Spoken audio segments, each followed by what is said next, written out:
घन का वक्र पृष्ठ और इसको बोलते हैं घन का संपूर्ण पृष्ठ। समझ में आया? इसीलिए बोलते हैं, समझ में आ रहा है कि नहीं? वक्र पृष्ठ इसलिए बोलते हैं एक की बात हो रही है, तो संपूर्ण मतलब 6 फलक की बात हो गई संपूर्ण पृष्ठ। तो संपूर्ण घन का क्षेत्रफल बराबर क्या होगा? 6 ठो कितना फलक होता है टोटल? 6 ठो। एक ठे का भुजा पूरे भुजा स्क्वायर तो 6 का 6 पूरे भुजा स्क्वायर, यही होगा। ये हो गया फार्मूला घन के क्षेत्रफल का, घन के संपूर्ण पृष्ठ का। समझ में आया? घन का क्षेत्रफल या संपूर्ण घन का क्षेत्रफल या घन का संपूर्ण पृष्ठ एक ही। ठीक है, आगे देखो। अब घन का आयतन, देखो आयतन जब भी होता है उसमें 3 चीजें रहना चाहिए, लंबाई, चौड़ाई और ऊंचाई। जैसे टंकी होती है, पानी की टंकी देखे हैं ना, एक लंबाई हो गई, एक उसकी गोलाई होती है, उसकी चौड़ाई होती है, एक गहराई है, कितना गहरा है, गहराई ऊंचाई एक ही बात है। तो किसी भी चीज का आयतन निकालना है तो उसकी लंबाई, चौड़ाई, ऊंचाई हमें 3 डायमेंशन चाहिए, तभी निकलेगा आयतन। जैसे हमें क्षेत्रफल इस रूम का निकालना है तो एक फलक, देखो ये रूम भी क्या है, सोचो बताओ क्या है? अगर ये लगभग मिनट से बराबर है, लगभग बराबर है। एक घन है, एक फलक, 2 फलक, 3, 4, 6, 5, फर्श 6 फलक हम लोग घर में है।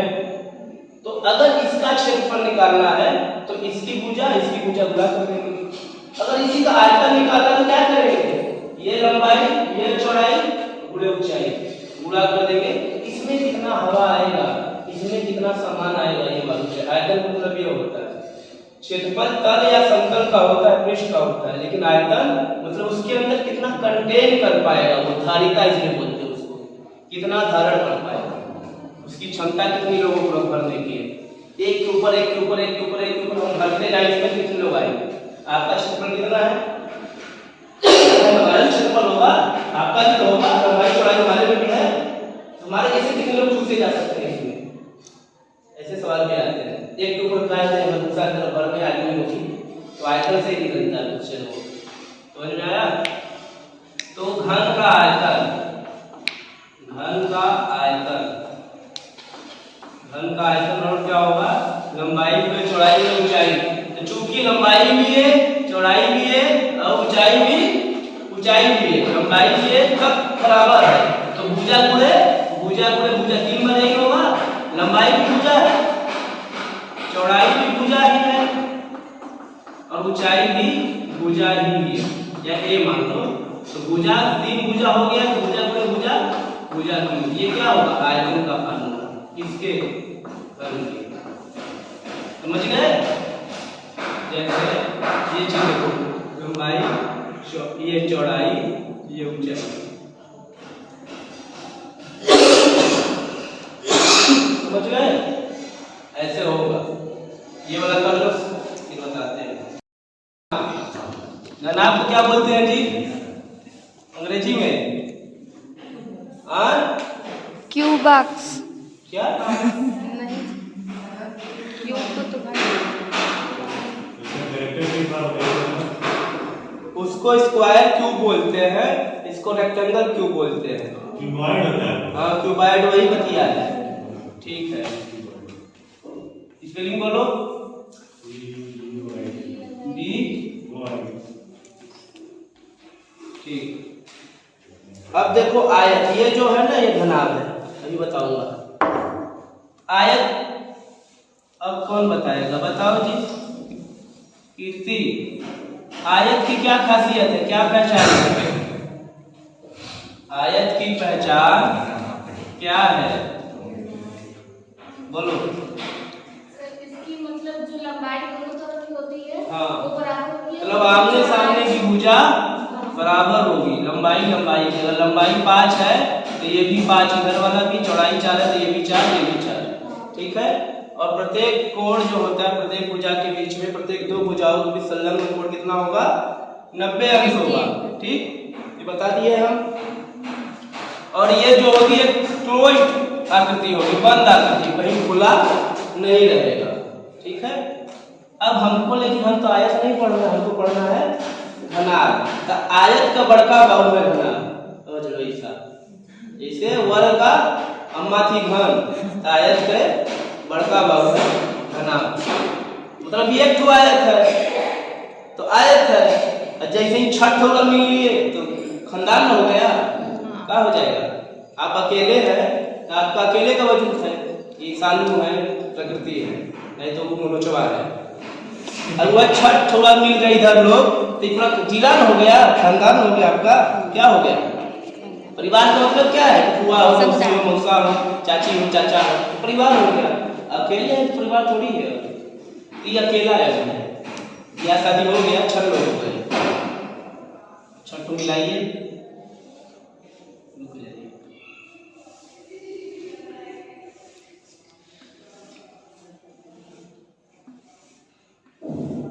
ठीक है, अब क्या हो गई? घनाभ। ठीक है,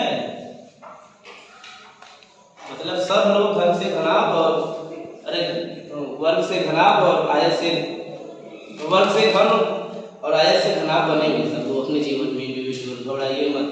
जब शादी होगी तो 2 हुए बच्चे हुए, 2 तो होंगे ही, या तो 4 हुए, सास ससुर मम्मी पापा, 6 ऑटोमेटिक रहेंगे, कम से कम 6 तो रहेंगे ना। पहले आप होंगे सर। हाँ, लक्षण नहीं तुम लोग कभी से होने का, हमारा नहीं हुआ तो अब छोड़ो, क्या बोले, क्लास छोड़ो। ठीक है, तो ये क्या है? इसको मान ले L लंबाई, इसको मान ले चौड़ाई को क्या D, इसको ऊंचाई को। देखो भाई सीधी बात है, जिसका हो कर लो। पहले आप के चक्कर में ट्रेन नहीं है कि आप भरते जाएंगे, मौका मिले कर लो, पहले के चक्कर में क्या दूसरा हो जाए। समय बहुत वो है, बढ़िया चल रहा है, लगन आ गया। पहले गुरु तब से। हाँ ठीक है, तो फिर होगा स्वयंवर लोड़ा वो होता है ना।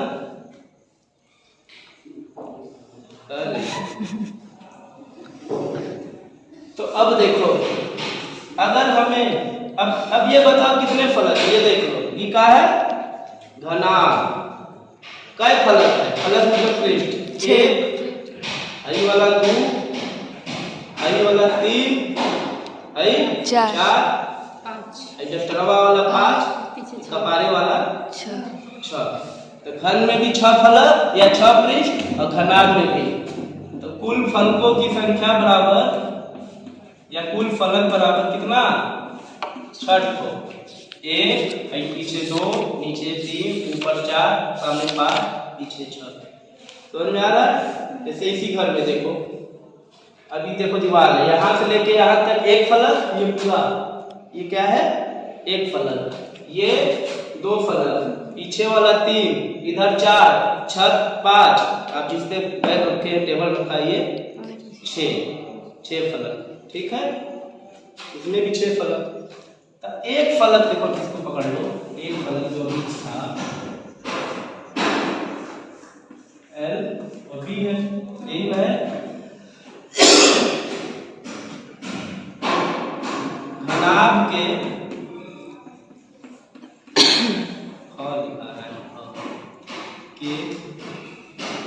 एक फलक का क्षेत्रफल या एक पृष्ठ का, इसी को पृष्ठ भी बोलते हैं, का क्षेत्रफल क्या होगा? लंबाई गुणे आयत का क्षेत्रफल क्या होता है? लंबाई गुणे चौड़ाई। L गुणे H लिखो, L गुणे D लिखो, या लंबाई गुणे चौड़ाई लिखो। ठीक है, अब यही आयतन निकालना होता तो लंबाई गुणे चौड़ाई गुणे ऊंचाई बताएंगे कैसे निकलता है। आयतन का मतलब देखो, क्षेत्रफल का मतलब है कि उस तल उस समतल का कितना क्षेत्र है, क्षेत्रफल कितना उसका क्षेत्र, लंबाई और चौड़ाई गुणनफल। उसमें 2 चीज ही होगा, या तो लंबाई या तो चौड़ाई, या तो चौड़ाई ऊंचाई या फिर लंबाई ऊंचाई। तीसरा फैक्टर, तीसरा डायमेंशन नहीं होगा, लेकिन जहाँ आयतन बोलेगा, वैल्यूम बोलेगा, वहाँ पे तीनों चीज होना चाहिए, तभी आयतन निकलेगा। कोई टंकी है, गिलास होता है ना, ये बॉटल है ना, देखो सिंपल चीज बता रहा हूं, बॉटल है ना ये, तो बॉटल की ये क्या हो गई, गहराई, ये इतना गहरा है। उसके बाद लंबाई क्या होगी इसकी, ये चीज, ये चीज जो देखो, इसका पेदी का भी चौड़ाई होगा ये, और उसके बाद ये भी होगा कुछ, ये तो गोलाकार है, अगर इस रेक्टेंगल से होगा ज्यादा समझ में आता, तो लंबाई चौड़ाई ऊंचाई होगा तभी होगा, सीधे सीधे रेक्टेंगल में रहेगा तो बेहतर समझ में आएगा क्या चीज। हाँ ये भी है, देखो देखो ये क्या है, ये आपका इसका लंबाई है, इसके बाद ये लंबाई हो गया ऐसे, ये चौड़ाई और ये ऊंचाई, समझ गए तीनों चीज। अब इसमें इस घर में, इस कमरे में अगर हमको मान लो हमारा क्षेत्रफल मान लो, लंबाई चौड़ाई मिला के, अगर यह आयतन हमारा मान लो, आयतन निकालेंगे, ठीक है। हमारा आयतन मान लो कि 25 सेंटीमीटर स्क्वायर, 25 मीटर स्क्वायर है, मीटर क्यूब है। अब इस घर का आयतन निकालना है, तो हम निकालेंगे लंबाई चौड़ाई और ऊंचाई गुणा कर देंगे, और हमारे जैसे इस घर में कितने लोग ठूसे जा सकते हैं, हमारे जैसे डिट्टो, एक ऊपर एक गाज दिया जाए, सरिया दिया जाए एकदम भूसा की तरह से, गाय गोरू, तो उसके लिए क्या करेंगे, हमारे वाले आयतन से इसके आयतन में भाग दे देंगे, तो नंबर निकल जाएगा, ऐसे सवाल आते हैं आगे, ठीक है। तो ये हो गया। तो अब घनाभ में कितने फलक टोटल है, 6, घन में भी होते हैं 6, तो घनाभ के संपूर्ण फलक या संपूर्ण पृष्ठ का क्षेत्रफल, संपूर्ण फलक या पृष्ठ का क्षेत्रफल या संपूर्ण पृष्ठ भी बोलते हैं, क्या होगा, 6 गुणे लंबाई चौड़ाई, लंबाई गुणे चौड़ाई, यही होगा, ये हो गया फॉर्मूला, ठीक है। अब आयतन पे आते हैं, ये था क्षेत्रफल, आयतन भी बताया होगी, लंबाई गुणे चौड़ाई घनाभ का आयतन, घनाभ क्यों चौड़ाई ऊंचाई होता है पूरा ये भी बता दिया। ये आयतन का मतलब जब समझ में आ जाएगा तो हो जाएगा। आयतन का मतलब ये है उसमें कितना कोई चीज आएगा, उसकी धारिता, उसकी कंटेन क्षमता, उसके धारण करने की क्षमता, कितने लोग आ सकते हैं। अभी तो हम लोग कुर्सी बैठे हैं, तो देखो टेबल में कपड़ा लगा देंगे, एहू बैठा दे, ठोकरे कपड़े पर लगा दे, तो कितना आदमी बैठेंगे, समझ में आया। तो आयतन बराबर लंबाई गुणे चौड़ाई गुणे ऊंचाई, समझ गए, ठीक है, इसको कर लो।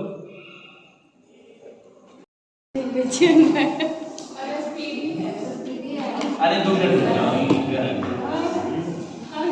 जाना ना, ठीक है। घन का सवाल, एक घन है जिसकी भुजा 5 सेंटीमीटर है, ठीक है। इसका आयतन और क्षेत्रफल निकालना है। अच्छा, अब परिमाण निकालना हो तो कुछ मत करना, परिमाण में वर्ग का परिमाण निकालना और फिर 6 से गुणा कर देना, मतलब 24 से ये हो जाएगा। 24 भुजा हुई ना, पृष्ठ कितना हुआ 6, लेकिन भुजा 24,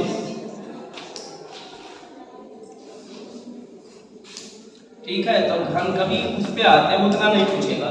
घन का क्षेत्रफल क्या फार्मूला होता है जी, अभी लिखवा है घन का क्षेत्रफल का 6 गुणे भुजा स्क्वायर, हाँ भुजा 5 है तो स्क्वायर कर दिए, तो 6 गुणे 50 25 छक्का 150, सेंटीमीटर 2 बार सेंटीमीटर स्क्वायर, ये आ गया घन का क्षेत्रफल। अब घन का आयतन, इसी घन का आयतन निकालना है, तो क्या फार्मूला बताया है, भुजा क्यूब, क्या होता है भुजा क्यूब, भुजा क्या है 5 है, इसका क्यूब मतलब 5 गुणे 3 बार, 5 गुणे 5 गुणे 5 50 25 125 सेंटीमीटर क्यूब हो जाएगा, आ गया उत्तर।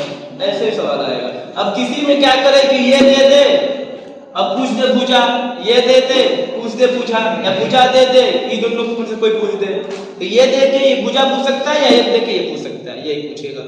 या फिर दे देगा कि एक टंकी की लंबाई इतना, चौड़ाई इतना, गहराई या ऊंचाई इतना, तो टंकी में कितना पानी आएगा, आयतन निकाल देना, वही उसकी धारिता, वही पानी। समझ में आया? घबराना मत, कभी कभी आयतन को लिखेगा नहीं, आपको समझना होगा कि पूछ रहा है कितना पानी आएगा, मतलब आयतन निकालना है। ठीक है, क्षेत्रफल मत निकाल देना वहां पे। जहां पूछेगा कितना पानी आएगा, कितनी धारिता होगी, तो वहां सीधे सीधे निकालना आयतन, चाहे वो घन हो, घनाभ हो, त्रिभुज हो, कुछ भी हो। ठीक, अगला क्वेश्चन।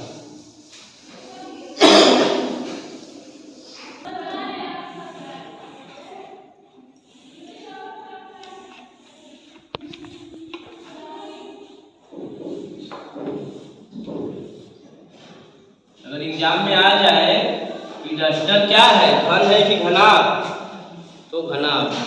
चाक का डब्बा क्या है, घन है कि घनाभ? घन है। घन है। माचिस की डिब्बी क्या है, घन है कि घनाभ? घनाभ। घनाभ है। मोबाइल क्या है, घनाभ है। घनाभ। ठीक है, वाह, बड़ा तेज हो। तेज, ऊपर से तेज, आधुनिक नारी, हनुमान जी भागा लगा। ठीक है, तो घनाभ है ये। इसका मान लो लंबाई दिया है, हम अपने से मान लेते हैं 5 सेंटीमीटर, चौड़ाई दिया है 3 सेंटीमीटर और ऊंचाई दिया है 2 सेंटीमीटर। ठीक है, इसका क्षेत्रफल पूछ दिया। घनाभ का क्षेत्रफल का फार्मूला बताओ फिर। घनाभ का क्षेत्रफल 6 गुणे लंबाई गुणे चौड़ाई, तो 6 गुणे 5 गुणे 3। जो दिया है उसी करिएगा, आप मत बुद्धि लगाइएगा उसकी कम कौन ज्यादा पर दिया है, फिर उसी कर देना। तो 6 × 5 = 30, 90 सेंटीमीटर स्क्वायर। क्या आ गया घनाभ का क्षेत्रफल। घनाभ का आयतन निकाल दे। क्या?